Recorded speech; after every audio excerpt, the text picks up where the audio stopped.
Live TV, सच सबसे आगे।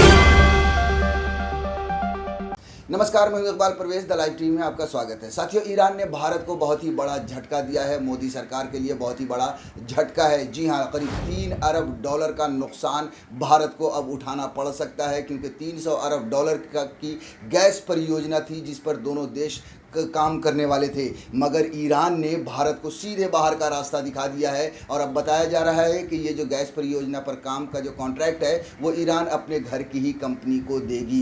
बात दिलचस्प ये भी है, या बात देखने वाली ये भी है कि ये जो गैस परियोजना थी, ये जो गैस का भंडारण था, उसकी खोज भारत की ही कंपनी ने की थी। लेकिन और पिछले 1 दशक से, करीब 10 सालों से इस पर बातचीत चल रही थी। दोनों सरकारें, ईरान की सरकार, भारत की सरकार, इस पर बातचीत कर रही थी, मगर अब 10 साल के बाद ईरान ने भारत को बाहर का रास्ता दिखा दिया है। यानी 3 अरब डॉलर का पूरी तरह से नुकसान भारत को उठाना पड़ेगा।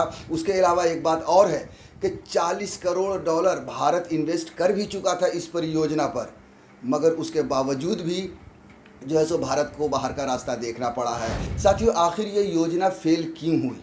और आपको बता दें कि पहले ही भारत को 2-3 साल पहले ही इस बात का अंदेशा भारत को हो चुका था कि भारत के हाथ से ये कॉन्ट्रैक्ट चला जाएगा। और दूसरी बात ये है कि आखिर ये योजना क्यों फेल हुई, भारत को बाहर का रास्ता क्यों देखना पड़ा। हम इस पर आगे विस्तार से चर्चा करेंगे, लेकिन उससे पहले हम आपको ये खबर, जो ताज़ा खबर है, वो आपको बता देते हैं। इसमें देखिए साथियों, बहुत जगह पर यह खबर छपी है। हम आपको नवभारत टाइम्स की खबर बता रहे हैं कि ईरान ने भारत को दिया 3 अरब डॉलर का झटका। जानिए क्या है पूरा मामला।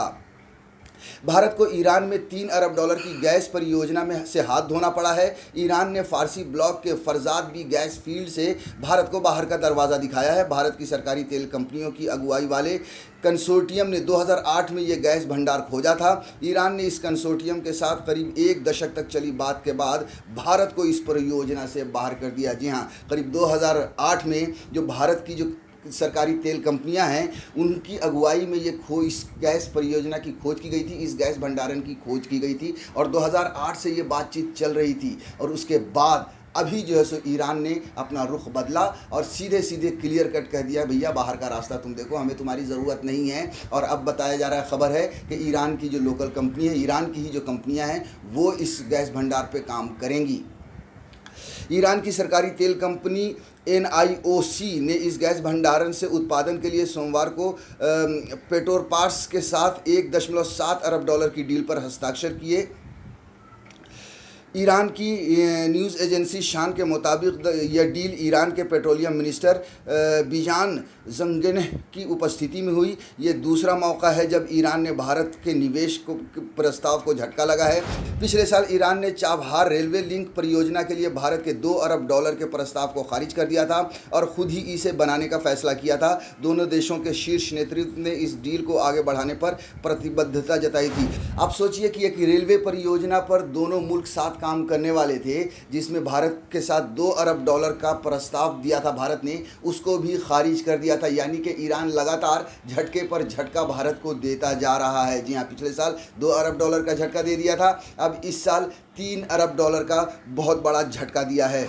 अब साथियों, हम थोड़ा सा ईरान की जो मंशा है उसके बारे में थोड़ा सा बता देते हैं कि फरजाद बी को लेकर हो रही बातचीत में शुरू से ही गतिरोध था। ONGC विदेश की अगुवाई वाले भारतीय कंसोर्टियम ने 2002 में एक्सप्लोरेशन एग्रीमेंट पर साइन किए थे और 40 करोड़ डॉलर का निवेश किया था।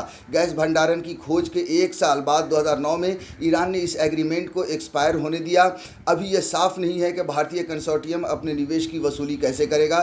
डील के लिए कई डेडलाइन मिस हुई थी। भारत ने डील की शर्तों में बार बार बदलाव और इसमें देरी के लिए ईरान को जिम्मेदार ठहराया था। तो साथियों, जैसा कि अभी आपने सुना, जी हाँ, 40 करोड़ डॉलर का निवेश भी भारत कर चुका था। अब इनके पास कोई रास्ता नहीं है कि इन्होंने जो इतना बड़ा निवेश किया है उसे वापस कैसे लेंगे। साथियों, करीब 1 दशक से इस प्रोजेक्ट पर बातचीत चल रही थी, लेकिन हम सब जानते हैं कि मोदी सरकार 2014 में आई है और उसके बाद करीब जो है सो गड़बड़ी शुरू हो गई। 2017 में ही भारत को ये अंदेशा हो चुका था कि ये डील रद्द हो सकती है, हो सकता है कि भारत इस कॉन्ट्रैक्ट से बाहर आ जाए। यहाँ देखिए, ये जो टाइम्स ऑफ इंडिया ने भी ये खबर टाइम्स ऑफ इंडिया के हवाले से ये खबर है, उस समय छापी थी 2017 में ही, कि टाइम्स ऑफ इंडिया ने 30 मई 2017 को सबसे पहले खबर दी थी कि ईरान इस परियोजना को किसी और देश को देने की फिराक में है। उसी साल 7 जून को TOI ने खबर दी थी कि ईरान फरजाद B के लिए रूस की कंपनी गैसप्रॉम के साथ एक बेसिक एग्रीमेंट कर रहा है। भारतीय अधिकारियों के मुताबिक ईरान की मंशा मार्च 2017 में ही साफ हो गई थी, जब उसने कंसोर्टियम के फील्ड डेवलपमेंट प्लान पर कोई जवाब नहीं दिया। NIOC के स्कोप ऑफ वर्क घटाने के बाद इसे $4 अरब से $3 अरब कर दिया गया था। 2011 में सौंपी गई मूल योजना में $11 अरब के निवेश का लक्ष्य था, जिसमें जहाज़ों से गैस के निर्यात के लिए इंफ्रास्ट्रक्चर भी था। जी हाँ, 2011 में बात करें तो कुल $11 अरब के निवेश का लक्ष्य था, जिसमें जैसे गैस आप ढोते हैं जिस चीज़, उनका भी स्ट्रक्चर बढ़ाना था, तो वो सारी चीज़ें उसमें थी। मगर धीरे धीरे करके वो $4 अरब पे आया, फिर $4 अरब से मोदी सरकार में तो $3 अरब पर आ गया, और अब पूरी तरह से भारत बाहर हो चुका है इस परियोजना से। आप सोचिए कि जब इस तरह की बातें 2017 में ही भारत को जब ये पता चल गया कि ईरान जो है सो हमें बाहर कर देगा, बाहर का रास्ता दिखा देगा, या वो दूसरे मुल्कों की कंपनियों को कॉन्ट्रैक्ट दे सकता है, तब भारत ने थोड़ी सी सख्ती भी दिखाई थी। जी हाँ, भारत ने सख्ती ये दिखाई थी कि ईरान से जो कच्चा तेल लेते हैं उसमें 20% की कटौती का ऐलान किया था। तब भी ईरान ने बहुत ही, आप समझ लीजिए कि कड़ा रुख अख्तियार करते हुए भारत को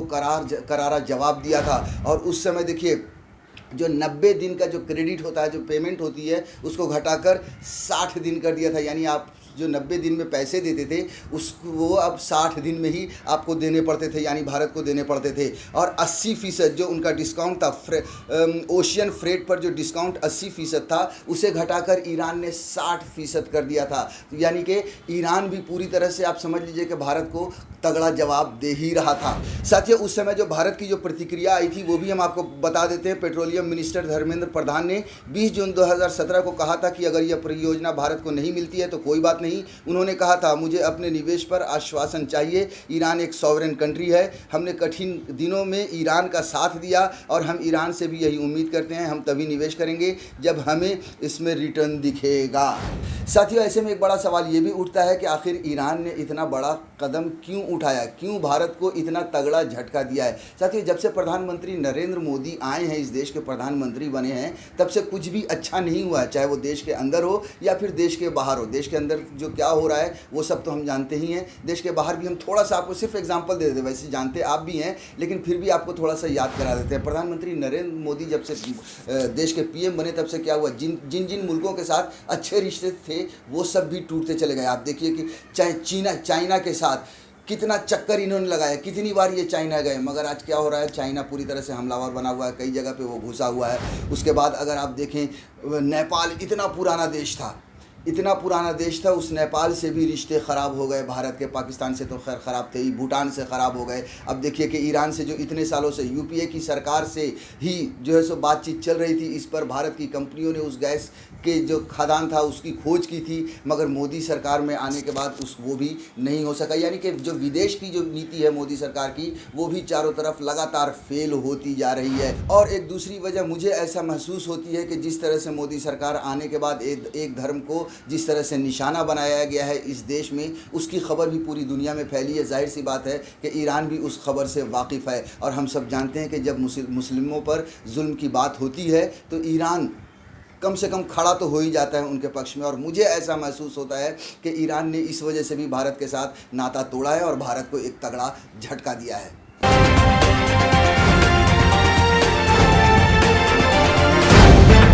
द लाइव टीवी, सच सबसे आगे।